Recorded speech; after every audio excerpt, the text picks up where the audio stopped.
இன்றைக்கி இது வந்து பிக்னிக் சட்னின்னு சொல்லலாம். நம்ம ஒரு 10 பேர் வந்து நம்ம பிக்னிக் கிளம்புனா, டூர் கிளம்புனா, இது வந்து கெட்டு போகாமல் இருக்கிறதுக்காக வந்து நம்ம இப்போ சட்னி ரெடி பண்ண போகிறோம். இது வெங்காயம் தக்காளி போட்டு நம்ம செய்ய போகிறோம். இட்லிக்கு தொட்டுக்கலாம், சப்பாத்திக்கு தொட்டுக்கலாம், எல்லாத்துக்குமே நல்லாயிருக்கும். அதை எப்படி நம்ம பண்ணுறதுன்னு இப்போ பார்க்க போகிறோம். நாங்கள் எடுத்துருக்கிறது வந்து சின்ன வெங்காயம் எடுத்துருக்கோம். சின்ன வெங்காயம் வந்து 1 கிலோ நல்லா தோல் உரித்து நல்லா கழுவி சுத்தப்படுத்தி எடுத்து வச்சுருக்கோம். தக்காளி வந்து 1,5 கிலோ தக்காளி எடுத்துருக்கு. இந்த தக்காளி வந்து அளவு வந்து கூட நல்லா டேஸ்ட்டாக இருக்கும். தக்காளியோட ஃப்ளேவர் பிடிச்சிருக்கவங்க, தக்காளி புளிப்பு பிடிச்சிருக்கவங்க கூட போட்டுக்கலாம். இல்லைன்னா ரெண்டும் சரி சமமாக போட்டுக்கலாம். இந்த சின்ன வெங்காயத்துக்கு பதிலாக பெரிய வெங்காயமும் போட்டு நம்ம யூஸ் பண்ணிக்கலாம். இல்லை பாதி சின்ன வெங்காயம் பாதி பெரிய வெங்காயம் போட்டுக்கலாம். அது வந்து அவங்கவுங்க விருப்பம். அப்புறம் வந்து வத்தல் வந்து ஒரு 30 வத்தல் நாங்கள் எடுத்திருக்கோம். இதுவும் அதே மாதிரி காரத்துக்கு தகுந்தாப்பில் அட்ஜஸ்ட் பண்ணிக்கோங்க. ஆனால் வந்து இவ்வளோ புளிப்பு, இந்த தக்காளியில் இவ்வளோ புளிப்பு இருக்கிறதுனால அது வந்து காரம் கொஞ்சம் இழுக்கும். அதுக்காக காரத்தை அட்ஜஸ்ட் பண்ணி நீங்கள் போட்டுக்கோங்க. அப்புறம் வந்து பூண்டு பற்கள் வந்து ஒரு 10 பூண்டு எடுத்திருக்கேன். அப்புறம் இஞ்சி அதை ரவுண்டாக கட் பண்ணியிருக்கேன். கருவேப்பிலை, அப்புறம் தாளிக்கிறதுக்கு வந்து நல்லெண்ணெய் தான் நல்லாயிருக்கும். இந்த சட்னி நல்லெண்ணெயில் செஞ்சால் தான் கெட்டு போகாமல் இருக்கும். அப்போ இந்த எண்ணெய் வந்து அவங்கவுங்க இஷ்டம். அதே மாதிரி இதுக்கு வந்து 100 எம்எல்க்கு மேலே, 100லேருந்து 150 எம்எல்க்கு மேலே யூஸ் பண்ணால் தான் நல்லாயிருக்கும். சும்மா வீட்டில் செய்கிற மாதிரி தாளிக்க போடுற மாதிரி நம்ம செஞ்சோம்னா இது கெட்டு போயிடும். அதனால் வந்து நல்லா எண்ணெயில் ஊறுகாய் மாதிரி நம்ம செய்யணும். அப்போ தான் நல்லாயிருக்கும். அப்புறம் வந்து எண்ணெய் தாளிக்கிறதுக்கு கடுகு, உளுந்து சேர்க்கக்கூடாது. ஊறிடும். உள்ள சட்னியோட ஊறிடுச்சுன்னா அவ்வளோ டேஸ்ட் நல்லா இருக்காது. இது கெட்டு போக கூட சான்ஸ் இருக்குது. உளுந்து போடக்கூடாது, நல்லா இருக்காது உளுந்து. அப்புறம் வந்து உப்பு வந்து இதில் வந்து நாங்கள் 2 டேபிள் ஸ்பூன் எடுத்துருக்கோம். இதுக்கு மேலே ஜாஸ்தி ஆச்சுன்னா அப்புறம் சேர்த்து போட்டுக்கலாம். இப்போ வந்து இந்த சின்ன வெங்காயத்தை வந்து நல்லா சின்னதாக நறுக்கி எடுத்துக்கிறோம். சும்மா ரஃப்பாக போடாமல் இது கொண்டு போகிறதுனால எல்லா வெங்காயமும் நல்லா வதங்கணும். அதனால் வந்து நல்லா பார்த்தே எப்பயும் நறுக்கிற மாதிரியே நறுக்கிக்கோங்க. அப்புறம் வந்து தக்காளியும் இதே மாதிரி சிறுசாக நறுக்கிக்கோங்க. இந்த தக்காளி வந்து நான் டிஃபனில் பார்சல் பண்ணி கொண்டு போகிறதுனால கொஞ்சம் கூட கெடாத தக்காளி, லைட்டாக ஒரு மாதிரி இருக்குது அப்படின்ட்டு இருந்தால் கூட அதை யூஸ் பண்ணாதீங்க. மொத்த தக்காளியும் அதை வச்சுருங்க. புது தக்காளியை எடுத்து யூஸ் பண்ணுங்கள். லைட்டாக இருந்தால் கூட நீங்கள் இவ்வளோ கஷ்டப்பட்டு செஞ்சாலும் அது வேஸ்ட்டாக போயிடும். அதுக்காக எல்லாமே கரெக்டாக, எல்லாமே நல்லா ஃப்ரெஷ்ஷாக இருக்கிறதா பார்த்து யூஸ் பண்ணுங்கள். எண்ணெய் ஊற்றிக்கிறோம். ஃபஸ்ட்டு கொஞ்சம் ஊற்றி வத்தலை வந்து நம்ம வறுத்து எடுத்துக்கிறோம். தனியாக வறுத்து நம்ம எடுத்துக்கிறோம். வத்தலை வந்து ஃபுல்லாக நம்ம வதக்கிட்டே இருந்தோம்னா அது நல்லா வெந்து வெங்காயம் தக்காளியோட வெந்து இதாயிரும். அதனால் வந்து முறுமுறுன்னு எடுத்துக்கிறோம்.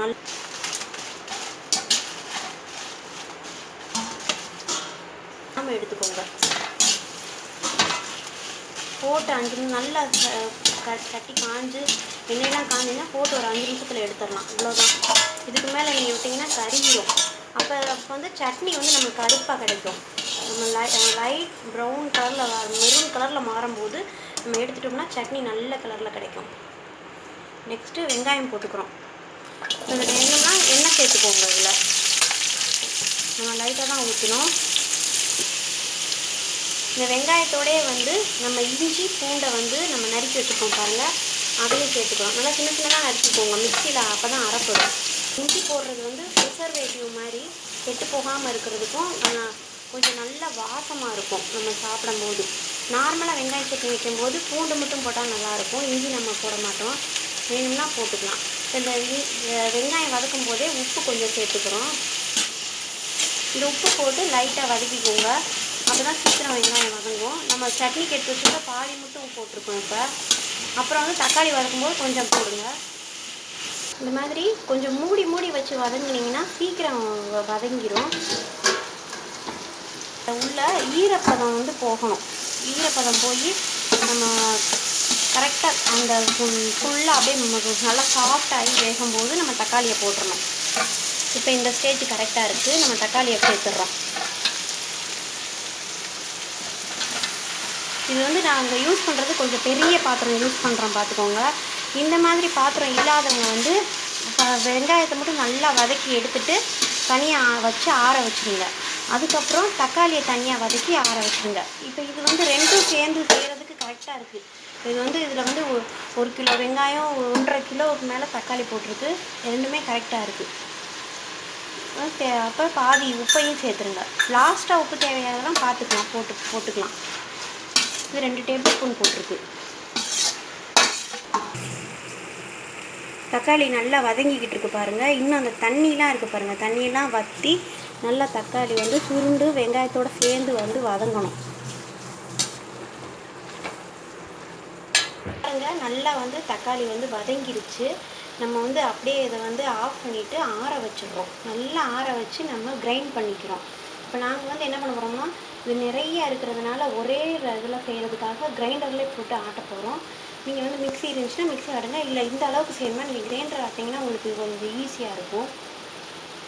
இப்போ வந்து நம்ம அரைக்க போகிறோம். அதுக்கு முன்னாடி இந்த வத்தலை வந்து நம்ம எண்ணெயில் வச்சு வதக்கியிருக்கோம் பாருங்கள்.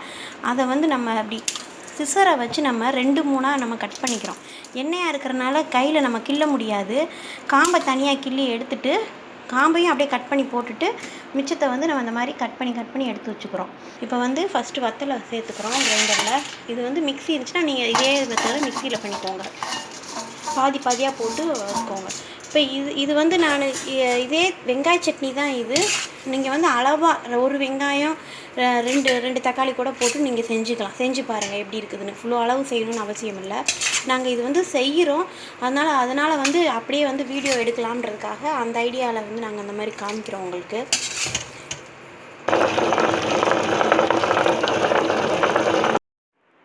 இப்போ பாருங்கள், இந்த சட்னி அரைச்சாச்சு பாருங்கள். நல்லா வலுவலுன்னு நைஸாக அரைச்சிக்கோங்க. இப்போ வந்து இதுதான் வந்து வெங்காய சட்னி. இப்போ உங்களுக்கு காலையில் செஞ்சு மத்தியானம் செஞ்சு நைட்டு ட்ரெயின் இந்த மாதிரி இருந்துச்சுன்னா இந்த அளவுக்கு நம்ம செஞ்சு சாப்பிட்டுக்கலாம். இல்லை வீட்டில் நம்ம இதே டேஸ்ட் பார்க்கணும்னா இதே செஞ்சு கடுகு உளுந்தம் பருப்பு கருவேப்பிலை போட்டு தாளித்து நம்ம சாப்பிட்டோம்னா வெங்காய சட்னி இது ஒரு தனி டேஸ்ட்டாக இருக்கும். இது இப்போ வந்து நம்ம என்ன பண்ண போகிறோம்னா, முக்கியமான மெத்தடு வந்து நம்ம அந்த கெட்டு போகாமல் இருக்கிறதுக்காக வதக்க போகிறோம். நல்லா எண்ணெய் ஊற்றி வதக்க போகிறோம். இனிமேல் தான் எண்ணெய் ஊற்றிக்கோங்க.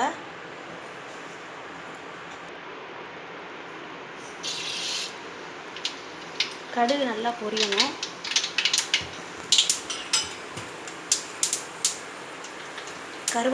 கருவேப்பிலை போட்டுக்கிறோம்.